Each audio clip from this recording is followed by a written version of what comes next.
Welcome, absolutely everyone, to Broke and Gaming. I am your co-host, Shea. I am your other co-host, Dan. And hey, Shea, what have you been playing recently? Well, Dan, let me kick off with the repeat offenders here. So the Oblivion remake I've been playing through. I think I've talked about Wasteland 3 before. It's another, like, party-based, turn-based, tactical RPG. I feel pretty confidently that I've brought it up many times on the show. I believe we've talked about it for sure. Yeah. Given my track record, this seems like a game that would have come up. Yeah. I've also been playing the fucking Warhammer game that I got into. Oh, Jesus. Inexplicably. Yeah, so those are the games that I've been playing on repeat. I want to touch on a game real quick. I haven't played a whole lot of it, but it's called Tell Me Why, and it was like $3 on Xbox, and it is a kind of a visual novel about a trans man coming back to his Alaskan home to visit his sister. And I don't really know what happens in the rest of the game, but it looked interesting, and I'm always trying to support trans stories and creators and things of that nature. So I've been playing a little bit of that. It is it's a studio's first game. I'll put it that way. It is a little ugly to look at and a little bit janky to control, but it is full of heartfelt potential. It looks a lot like what's that Square game that doesn't feel like a Square game? The one where the girl can rewind time and all that. Oh, Jesus. I know what you're talking about. Cannot think of the name of that game. It has a similar look to that. Yeah. Like, even in the marketing, it looks very much so like that. Check the release dates. Yeah, May have been intentional. This is really cool, though. Episodic. Don't Nod. Is that the developer you're talking about? Yes. I'm playing something by Don't Nod, or I just played something by Don't Nod recently.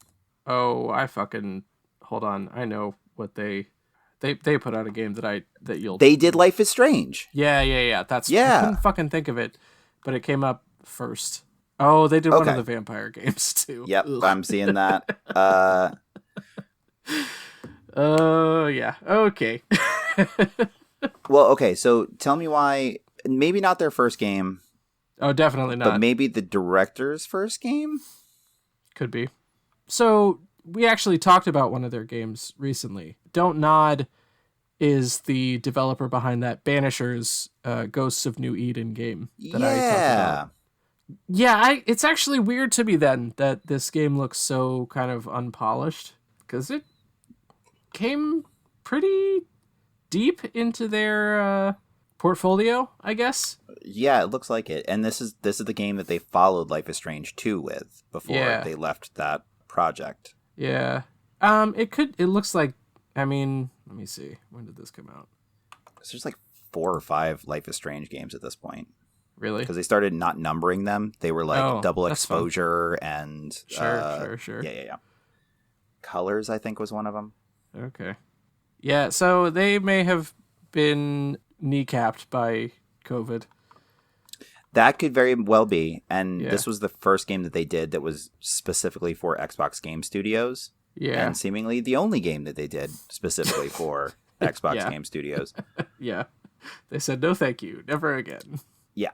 Because they went back to multi-platform after that point. Yeah. So it doesn't look like they made any of the games, the Life is Strange games after 2, if there's more of them. Nope. It looks like they left the project. So Square either went with a different developer or something after that. I fell out with the Life is Strange games pretty quickly. Like, I think they're good for what they are. It's just not my style of gameplay. Sure. But yeah. Okay, cool. Yeah. Yeah, I want to look more into this. This seems really interesting. Yeah. Deck 9 is who develops Life is Strange now. Okay. So, anyway, so yeah, like I said, I haven't really played a whole lot of that, but it is something I'm looking to play more of, if only to evaluate a story like that. Sure. So, another game I've kind of dipped my toe into and not played a whole lot of, but am really liking so far, is Ravenswatch, which is like a potentially multiplayer, I guess, roguelike or roguelite, kind of a like dungeon crawler, I guess. Also a little bit of like a bullet hell. I'm trying to think of a comparison. It's almost Diablo-y. You know what I mean? Yeah, for sure. But yeah, I guess Diablo you could team up. It definitely has some like MMO elements to it. It's like if Hades was like a multiplayer game. Yeah, if that makes like sense. The game that we were playing with Lex when I fully got called out for my habits of not using a mouse. Children of Morta. Yeah. Similar to that kind very of concept. similar to that game. Yeah. Even a little bit like Enter the Gungeon, I guess, but more obviously more of a fantasy setting. For sure. And I mean, fucking check the tape. I Enter the Gungeon, those types of games, not usually my bread and butter, but I really like Ravenswatch. I'll be curious to see if I enjoy the experience more when I play with people who know what they're doing, because I reached out to you, Dan, and also to Lex about picking this game up, and he said that he and Aaron, friend of the show, had got it when it was in alpha, so I'd be curious to do a couple runs with them. Sick. See how it goes. But yeah, that's another one I've dipped my toes into, and I'll be playing more in the future. Let me see. Oh, I got the the mobile version of Rollercoaster Tycoon. Perfect. And I've been playing that a little bit. On a tablet or like literally on your phone? A tablet. Okay, Oh I was gonna say. I cannot imagine on my phone. Yeah, I was honestly, I was just about to say the touch controls leave something to be desired for sure. Yeah, I can see that. Designing a roller coaster, not super fun on a tablet. Yeah, but I'm having fun just with the management aspect of it for sure. But the game that I think I spent probably the most time with, because again, another thin month for gaming for me. I really kind of just leaned into the comfort games at this point. Skyrim obviously came up again. NHL 25, But the new game that I've tried that I liked the most and probably spent the most time trying out was a game called Weird West. Yeah. I think we've talked about it I on had the played show it at one before. point. Yeah. So it may honestly, it may have come up when we covered this game, but do you remember when we talked about Eliho on the show? Yes, I do. Yeah. So Weird West is like if that game was good. Do you know what I mean? A little bit, yeah. It's similar to Desperados. I don't know if you've played that game series. I haven't. I'm a little familiar, but like I haven't played it. Yeah, so it's like a kind of cowboy stealth game, I think with some RPG elements to it later on. But basically you use your environment to maneuver through levels with an emphasis on stealth mechanics and then good old-fashioned OK Corral shoot-'em-ups. Yeah.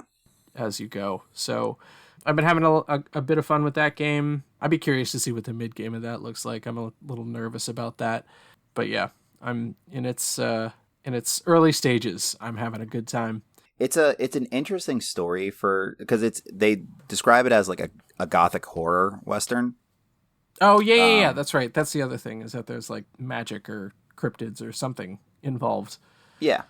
So there's some weird stuff in there. I really dug it. I didn't Yeah. end up finishing it. I should maybe go back to that. Another gem I grabbed on Xbox for maybe not even $1, to be honest with you. Do you know what's cool about that game? Because it's not something that happens often. Female protagonist in the Wild West? That for sure. Yeah, that's not just named Annie Oakley. Right. Because they have like a Native American presence in the game. Mm-hmm. They actually invited a tribe to like come in and evaluate how they were depicting it, just to make sure they were being respectful and everything was authentic. Really, really cool. Like they even added tribal members to the writing team as a result. Super dope. I love that kind of thing. Yeah, for sure. Always love to see the people who would know the stories being involved in the stories. So yeah, I think it was the Anishinaabe, I think is how you pronounce that. I think that's the tribe that they brought in, which is so fucking cool. Yeah, good for them. Yeah, but yeah, that's kind of all I've been playing this month. Dan, how about you? What have you been up to? What have you been playing? Well, what I've been up to and what I've been playing are two very different answers. Different things. Yeah. The reason this episode got delayed is I was in a really bad car accident. My car got totaled. Thank you, New Jersey. Thank you, 17-year-old drivers. So I haven't had like a ton of time to play games. I have a lot of stuff that I'm juggling at the moment, but I tried a few things out before that. I had downloaded Shadow Warriors 2 because it was free. Mm-hmm. I have zero experience with that series. It's one of those things that, like, it had some 90s games, and then someone was like, hey, that was pretty fun back when that was a thing that we were doing. Let's, like, totally reboot it and, like, modernize it. And the result is very Duke Nukem Forever. Oof, okay. So I would like you to do me a favor real quick. Oh, boy. I want you to Google Shadow Warriors Lo Wang. Lowang. Oh, boy. Okay. Oh boy. So, you play as an Asian Andrew Tate, basically. Okay. All right. Yeah. All right. This picture. Because, like, the older version, I would say he does not look like an Asian version of anything. No. Well, funny you should mention that, because the reason I deleted it almost right away is after the... It's because the guy's name is Lo fucking Wang. I mean, that's a feasibly normal Asian name. The problem is the voice actor who plays Lo Wang, who is doing a very thick Asian accent, is not cool. At all Asian. And it just, it on its face felt super racist, and I'm like, nope, don't like it, because they're making like Asian stereotypical jokes in the VO. It's a first person shooter type game, and like just gratingly terrible. So that got deleted from the hard drive within 15 minutes of playing it. Sure. Never to be revisited. It did not matter that I started with Shadow Warriors 2 because it's the same voice actor for all three of them, and I can't imagine it got better. It is not the same voice actor for all three of them. Oh, is it not? Okay. It is the same voice actor for Shadow Warrior and Shadow Warrior 2, but Mike Moe doesn't sound... I mean, I'm gonna take a lead MOH. here. No, he's Did they actually get an Asian actor? He's Korean. Yeah. Okay. Yeah. Well, the third one. Maybe we'll do that one. Probably not, but at least they sort of learned. So that was a thing that I looked at briefly. Mm-hmm. I just recently started a game called Jusant. It's French for, I think, tide. Okay. You know the gameplay element in Breath of the Wild where you can scale stuff and there's like a stamina bar? Yeah. Take that and make it a whole puzzle game. Oh, man. The best part of Breath of the Wild. Right? The thing that everybody was clamoring for. I mean, I'll be honest, it is pretty fun. It's one of the most satisfying like actual climbing mechanics I've ever done in a game, because you're actually like searching for foot and hand holds. Like your left and right hands are triggers, and so like you have to release a trigger and then like actually like move the stick to reach for a thing. It's kind of cool. Octodad? No, Octodad not style. anywhere near as awful as that. Like you can hook up anchors, you can do it. Like it's really cool. Sure. The way that they do it. I've only just scratched the surface on it. There's no combat element I can find as of yet. and it is a lot of hidden collectible kind of things, but you've got this weird little blob frog with you that can like do echoes that'll make the environment react. Like after the first one, if you do the echo, plants will spontaneously grow larger, and then that becomes a thing to climb. Like it's really neat. Sure. I'm curious to see how far they can take the concept. But right now I'm really enjoying it. And there's like a really cool story in the background of like basically this entire ocean dried up, and you're in like a coastal fishing town kind of situation that is now totally barren. But like the scenery, you can look like way off in the distance, and there's just like the remains of ships that would have been on the bottom of the ocean that are now just like fully exposed. It's cool. Like there's a lot going on. That was also done by Don't Nod, which is why it had very recently been in my memory of like, oh yeah, totally, these guys. Yeah, sure. I just real quick, Dan. Yeah. Just wanted to take the first few sentences from the fandom wiki article for Shadow Warrior. Yeah. To describe that plot for everybody. Please. Yeah. Lo Wang is an assassin who works for the powerful Japanese industrial magnate Orochi Zilla. Oh boy. He's sent to purchase an ancient katana, the Nobasuru Kage, from a collector named Mizuyaki for $2 million. Don't know why the price is important in there, but fine. Mizuyaki refuses the offer, and Lo Wang tries to take the sword by force, killing his men in the process. Lo Wang is captured when Mizuyaki reveals his bond with a demon named Hoji and is caged, but escapes when demons attack the compound. Mizuyaki is killed in the attack, and Lo Wang allies himself with the demon Hoji in hopes of retrieving the sword. Great. Jesus Christ. Yeah. Why not? Sorry. Anyway, I'm sorry, Dan. Go ahead. No, absolutely fine. I wasn't aware of any of that because I don't know that the story necessarily matters in these games in the same way that story doesn't matter in a Duke Nukem game. Sure. Okay, so the biggest chunk of time I put into anything over the past month and change was a game called Sandland. Are you familiar at all with the IP Sandland? No. Neither. Oh yeah. was I. I shouldn't. I'm not. I wouldn't say I'm familiar, but I have seen things for this for sure. Okay, so the game is based on a book by Akira Toriyama, the creator of the Dragon Ball series. The art style is identical. Right. Correct. Yes. Like they just look like secondary characters in a Dragon Ball series. Right. This pink dude with this purple scarf that I'm looking at right now looks like a Boo mixed with a Saiyan. So 100%, and that would be Beelzebub, the literal son of the devil. Okay. That is your playable character. It's so funny. Yeah. The way that the devil is depicted in Dragon Ball, with like the like tight fitting blue outfit. I know it had a lot to do with like the Majin Buu saga. I think he pops up. It is that literal exact devil. Like that is your dad. Okay. Yeah.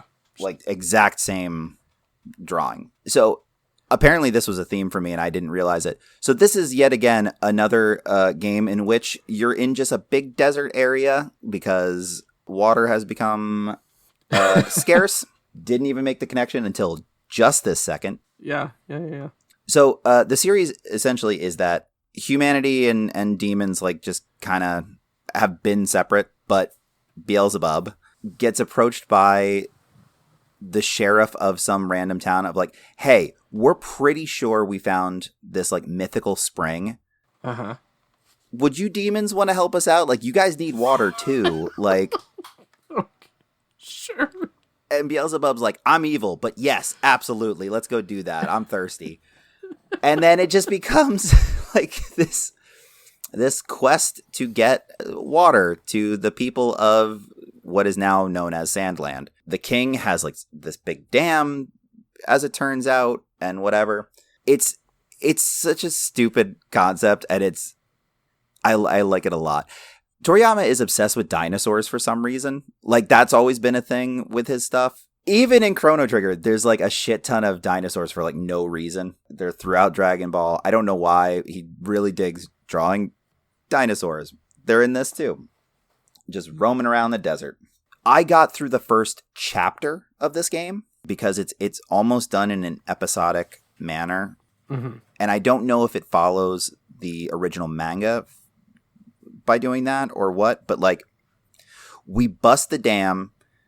There's now water in the Sandland, and then there's just a new threat. It's very Dragon Ball in that sense, too, of like, all right, sure, that threat's done. Everybody's peaceful, except now here comes a more powerful foe. Yeah, sure. We've dealt with the Saiyans. Here comes Frieza. Exactly. It's kind of fun. Like, it's a very simplistic battle style. It's done as a 3D, like, action RPG. Mm-hmm. But you can just avoid most of that by jumping in your tank and just blowing the shit out of everything. Oh my fucking God. Because you just have a tank. Yeah, why not? I don't know. Like, you can just, like, do things on foot and you can punch and kick some shit. But why do that when you have a cannon at your disposal? Yeah. Which is what I did for the most part. Like, why not? It doesn't even seem like there's a huge dip in the experience you gain because for the most part, I was only leveling up during like major events anyway. So just the random foes all over the place, most of which are dinosaurs. I was only getting like 1 or 2 experience points per thing I was killing. Yeah. That didn't matter if I was in a tank or not. Sure, so it was just milestones that would be like, all right, 800 experience, leveling up. I'm like, well, then what's the point of any of this? What's the point? Yeah, why have experience, but just make it milestone levels, you know? Yeah. There's a main town that you operate out of. You like go around and you get more people to live in that town, and so it like expands and flourishes and opens new shops. Like it's got that kind of element to it. It's a cool little game. It's fine for what it is. Like there's not really anything super in depth about anything, gameplay or story. It was just a fun little thing to fuck around with for a while. Yeah.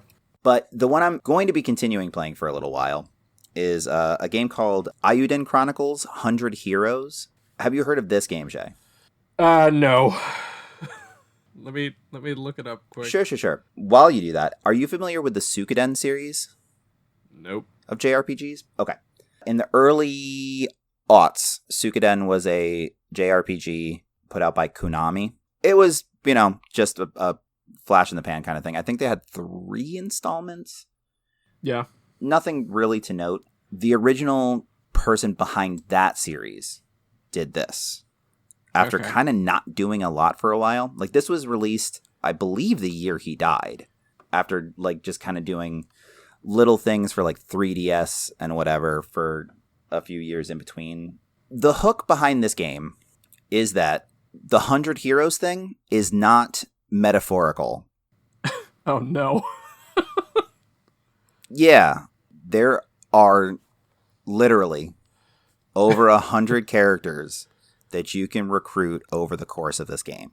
Is this like one of those fucking mobile games where you collect shards and shit? And no, you just you just come across people and like help them out, and they're more or less optional, and then you can just recruit them into your watch, and then when you go out on a thing. No, like you're part of like a town watch situation. Like you're kind of mercenaries, not literally like a yokai watch or anything like that. Watch. Gotcha. Got it. Yeah. Yep. Like you start out with 4 characters, and then the 2 that you're accompanying. You do a dungeon, and then from that point, it's like, man, we almost got our asses handed to us. We should probably increase our numbers. And then you just go around and recruit people. And do. Yeah. I have only like 7 right now in total because I've only just started the game. Mm-hmm. But literally over 100 characters are recruitable over the course of this whole thing. Sure. I've already recruited somebody who is ostensibly a Sailor Scout. So I don't know how wild this shit's going to get because it's got like a fantasy, like a future fantasy setting. There's definitely like mystical tech kind of stuff. Mm-hmm. Very like Miyazaki sort of way, like Castle in the Sky type shit. Sure. I don't know. I don't think the gameplay is deep enough to keep me hooked. Again, it's a turn-based RPG where you have like your front line, your back line, and then support. Like, so you can take 9 people out at once. Uh-huh. Can you imagine the fucking hassle of composing a party of 9 people out of 100? This is what I'm saying. You'd pick your favorites and never find them again in the roster, you know? Well, so I'm not super experienced with tactical games anymore, but I feel like it's kind of like that in a way. I know Kelsey plays a ton of them, but you've played some of the Fire Emblem games, right? Yeah. How many characters are in total are in any one of the Fire Emblems? So 3 houses, you can recruit almost everybody in the game to your house. Takes some doing, but you could do it. If you get everyone, I want to say that's like pushing 50 maybe. Okay. All of them are pretty like you have to, they all have story beats, right? Like for the most part. Oh yeah. Yeah. Okay. Yeah. I don't know. That's part of recruiting them, in fact. I don't know to what extent we're doing that here. Like the 3 people I've recruited thus far, outside of the original 4, one was just like a random, like Bushido style like swordsman, who was just like, I'm looking for adventure. And I'm like, well, brother, we got some adventure for you if you want to tag along. Strap in. Yeah. He's like, all right, cool. Do we need to know each other's names? Absolutely not. Nah. The second one was a guy that like resembled a bandit, so he was getting hassled by some guards at like an outpost because a town nearby had been attacked by bandits. And it's like, look, you've got a mohawk. Clearly, you're a bad person. And I step in and go, now let's not judge a book by its cover. Your Honor, I vouch for this man. Honestly, very much like that. Yeah. And then the aforementioned Sailor Scout type character I saw in town, went to follow her, saw her in a different spot. I heard where she was asking to go, and then she disappears. And then I just go to that place, and she's like, oh, hey, have you been here before? I don't really know what I'm doing. And I'm like, yeah, this place is dangerous as shit. You should. And you're like, I know what you're doing. You should probably come with us. Yeah, legit. So, oh Jesus. Gameplay battle mechanic wise, there are certain people that can't attack if they're on the back line because of like ranged attacks and close up attacks. It doesn't seem to be a whole lot of rhyme or reason. Like your character, the primary character, who's named Noah, not spelled the way you would think. Wait, can I guess? Yeah. Is it Nohe? No. Nowe. You weren't far off. Well, yeah. He can be on either the front or back line and still do melee attacks. I don't know why that is exactly. And there's also he got them jumping calves, Dan. Yeah. He's got like these hooked. It's almost like batons with like hooks on the end is his weapon. My big gripe with it thus far is that like when you're doing arrangements, it doesn't say like this guy won't be able to attack. Yeah. Right. So like I have to trial and error that shit. Oh, no thanks. If you're working your way through 100 heroes, that's not a good time. This is what I'm saying. So like if I take out because of just the party that I put together, if I end up taking out 5 people that have to be on the front line and I'm just not aware, then I have to go back to my base and be like, all right, well, I can't take these 2. Let me get more ranged people. Yeah. The thing that they're doing correct, though, is I don't have to worry about buying weapons for anybody. That's a big thing with RPGs in general. Your weapons, you just upgrade. Like you just go to the blacksmith and say, hey, I would like this to be better. And then you just pay a set amount to level up, and that's it. That's good. Yeah. Armor and stuff, you do have to purchase or find. It seems to be relatively plentiful, but I'm fairly certain I can then just swap from character to character. So I think I only need like for each character type, because they'll do that where it's like light armor, heavy armor. I would just need like a certain number to cover all my bases. Right. I'll report back once I have a little bit more experience with this. It might not be good. I don't know yet.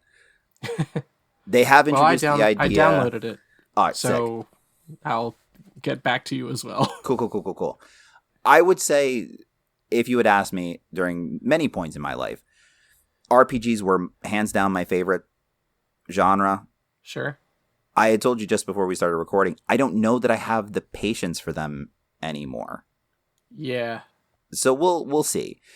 It's not all that tedious. It is random encounter battles, which I tend to favor in these sort of situations. Mm-hmm. Like, I don't mind grinding. It is a weighted leveling system where, depending on the level you are, the character will get less experience for the same thing, which I do like. Yeah. Because then, like, if I'm taking out a lower level character, he'll just level up faster to kind of get to where everybody else is, as opposed to totally unbalanced leveling. I do dig that. And they've introduced pretty early on the idea that, like, when you have more, which is why I think there's probably more story elements for each character than I know yet. When you have more experience with a specific character, you can do, like, team up attacks, which I think is cool. Oh, also, in RPGs, in turn-based RPGs, how do you prefer turns are displayed? Like, if you go through a round of combat, say. I mean, I guess my favorite is, like, the timeline bar. Do you know what I mean? Where it, like, displays whose turns are in what order. Well, I've got great news for you, because that is exactly what this is. Oh, Jesus. No. With 100 people? Well, yeah, but you can only have 9. Oh, that's right. I forgot about that. I mean, I haven't tried any of the I haven't had enough at any given time to do the support yet. So I don't know how functionally that works, or what even that functionality is with this. Are there other options for the display of a round of combat? Well, there's the things that I know you don't like the Final Fantasy VII model of, like, the timing bar that fills. Fuck that. I know you don't like that. I guess there's a couple different, like, there are some that are based on the character's speed, which, like, may change throughout the course of a battle.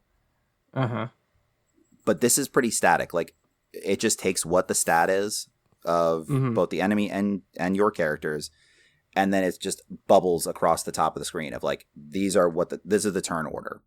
It's very TTRPG in that way. Like, it's like rolling initiative, and then that's what it is for the full battle. I think that's what I prefer overall as well. Yeah, so that's nice, because then I can plan out an entire round of attacks. If you do a team up, it just, whoever's faster, that's who takes precedence. Like, if I'm doing a team up with a much slower character, whoever the faster one is, that's going to be their attack. So it's got a lot going for it. I just have to figure out if it has legs or not. I will 1,000% get overwhelmed with the amount of characters. Speaking 100 heroes, more like 8. Well, yeah, like no, thank you. You know, I will have my inner circle, and that is it. Since I just mentioned Chrono Trigger, have you ever played Chrono Cross? Maybe. Hold on. I might have it on my Switch, actually. Hold on. Wait, I got that bad boy right here. Chrono Cross is the one that I have on my Switch. Okay. So that was PlayStation 1? If I had to guess, yeah. I think. Dude, that is some jarring graphics. It's pretty rough. So Chrono Cross is technically the follow-up to Chrono Trigger, and they couldn't be less similar. It's the first game where I was overwhelmed by the amount of characters you could recruit. And what was stupid about that game is you couldn't recruit everybody on a single playthrough. Oh, I hate that shit. If you chose one character, it would lock another character. And it did that multiple times over. I get that, because there's you come up with these backstories and storylines for these characters, and it's like, well, this dude would absolutely not fight with this guy. 100%. Do you know what I mean? It makes logical sense. Yeah. But at the same time, I don't like it, but yes. Yeah. There were also just a bunch of characters that you could just very easily miss. There was a character that was a mushroom. His name was Fun Guy. Oh, okay. I agree. But you had to do this convoluted chain of events to get him. There was like a skeletal clown thing that like you had to collect the bones and then assemble them, and then he became a character. Like there were all these missable characters that if you didn't have the strategy guide, which I did have, you just never know were an option. The battle system was totally different than Chrono Trigger, and like the guy that made the series they kept asking him like, "Hey, when's the next Chrono game coming out?" And he would just be like, "Oh, this was the guy. That's fucking the guy. Buy the last one." Yeah, fucking buy Chrono Cross. Then maybe we'll talk about it, because it did very poorly. And now 20 years later, it's just never gonna happen. Clearly. Yeah. Oh my god, it's one of the funniest things that's ever happened. Dude, I fucking love that guy. he's hilarious. He's What's my his name? goddamn hero. I don't know. Because we've definitely discussed that on the show previously. I think I made it part of a quiz. Yeah. I think literally about recruitment stuff. I would guess it's probably Masato Kato, because he was also the writer. Yeah, okay, because I have a quote here from Kato, which was... fucking buy the last one. Well, yeah. Oh, dog, that's so good.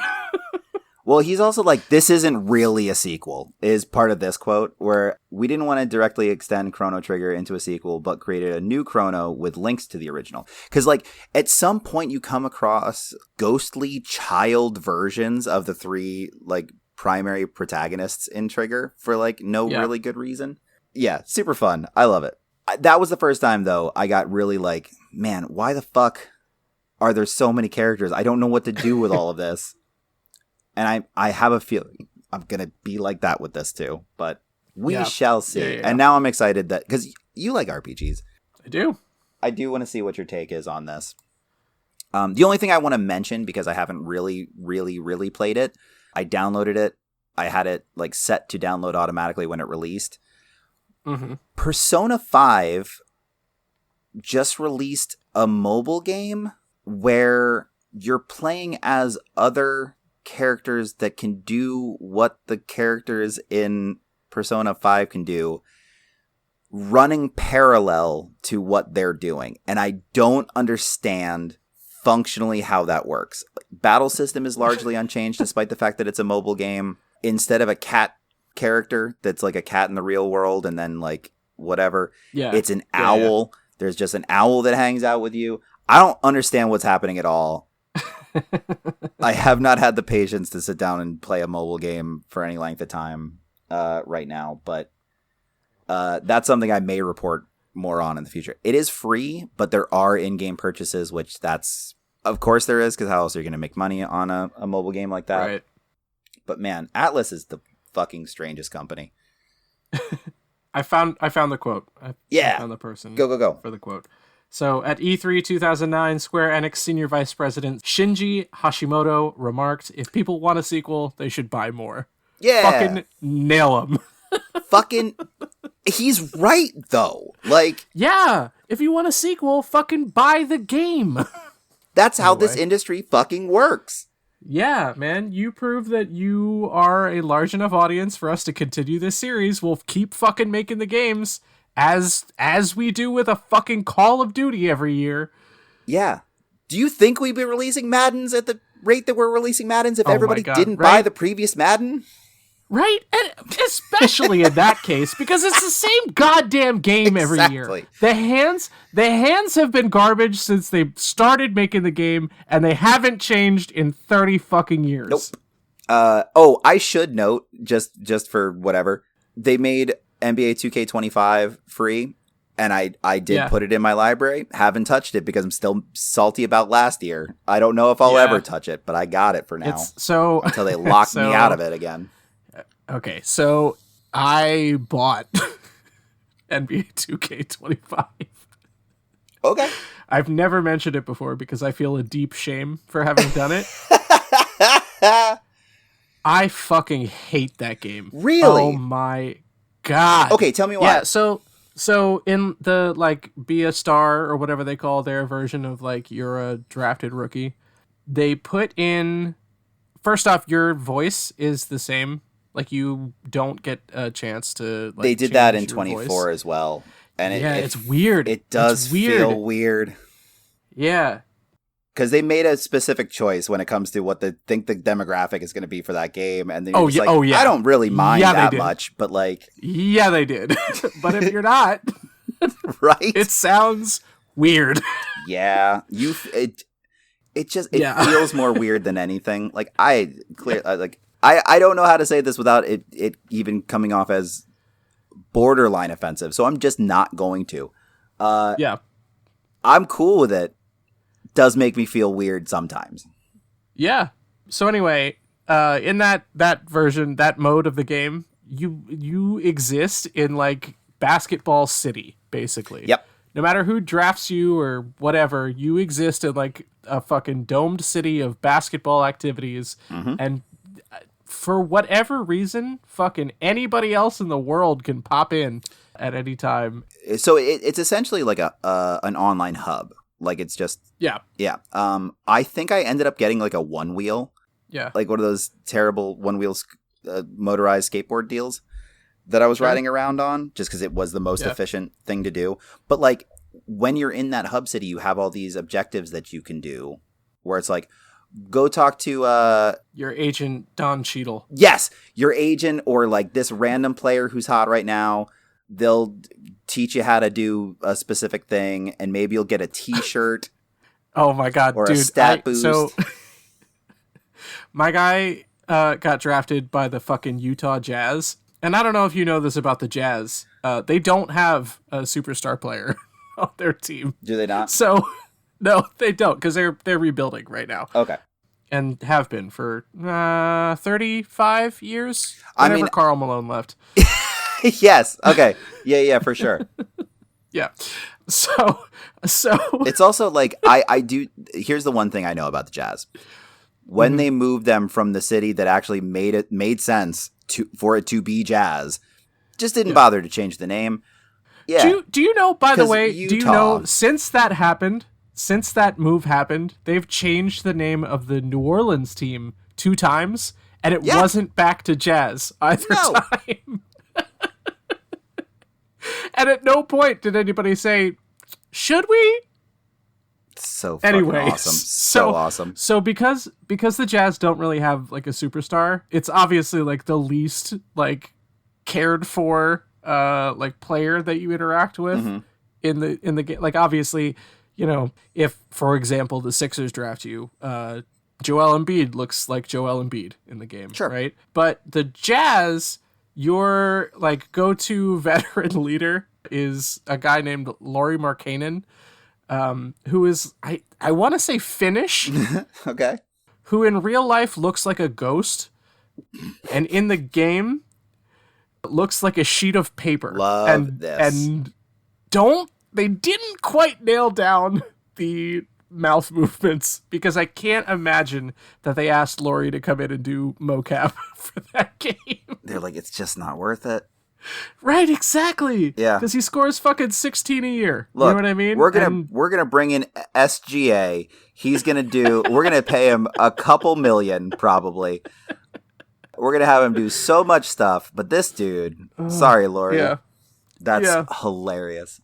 Yeah, no, it's very good. That's also part of the reason why I stopped playing that game, is because the Jazz are fucking awful. Do you not have any say over where you get drafted?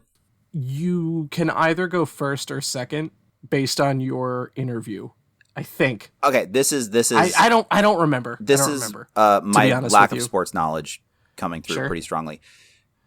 Do drafting rules, are they basically the same in any sport? Like, because I know with NFL, it's like how poorly you do determines draft order.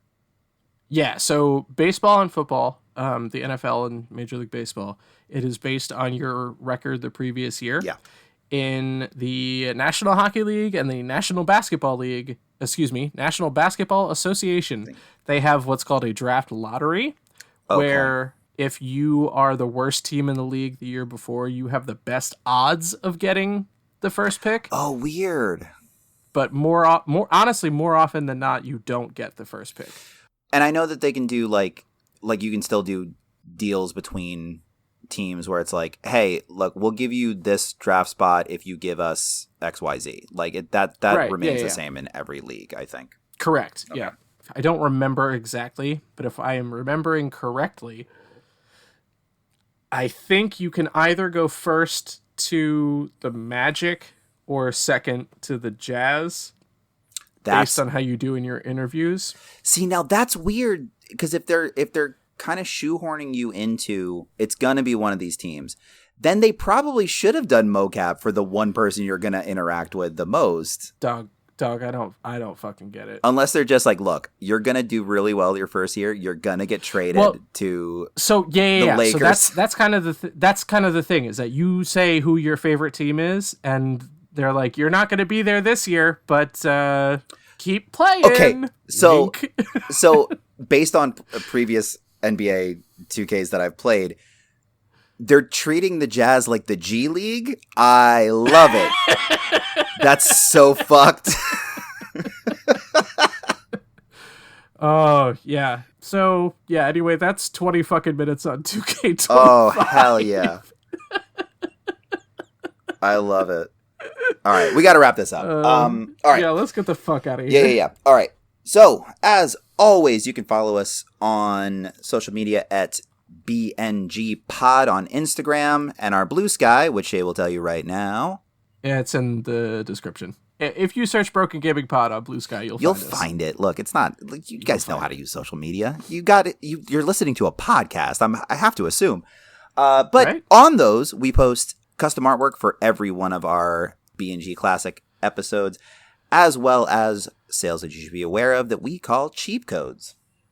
Yes, and additionally, Blue Sky, I think, in particular, has become kind of the hub for scheduling updates. So if you want to know what's going on with the show, I just put out our release schedule for the month of July. It's jam-packed, kind of daunting, if I'm being honest with you, as the person who does most of the editing for the show. Mm-hmm. Yes, but if you would like to share the show, you can do so with our hosting site, which is anchor.fm/bngpod. At this point, our Twitch is kind of a barren wasteland, but eventually I will get back into doing that. I am sort of working through a Skyrim playthrough. Just haven't had the time or energy recently to pick that up. But you can find that at twitch.tv/bngpodcast. And then if you would like to watch our past streams while you nervously anticipate our next one, you can do so over at our YouTube, which is youtube.com/@brokeandgamingpodcast. There's also every episode since last summer up there, so check that out. And if you would like to send us an email for any reason, we are taking game suggestions for our Broken Gaming Classic episodes. You can do so at brokeandgamingpod@gmail.com. And speaking of which, hey Shea, what are we playing next time? Next time, Dan, we're playing a little game called Endless TM Dungeon. So make sure you tune in for that. Yeah, we're gonna discuss exactly the branding on that. So you can look forward to those things and more. But until then, goodbye, absolutely everyone. Goodbye.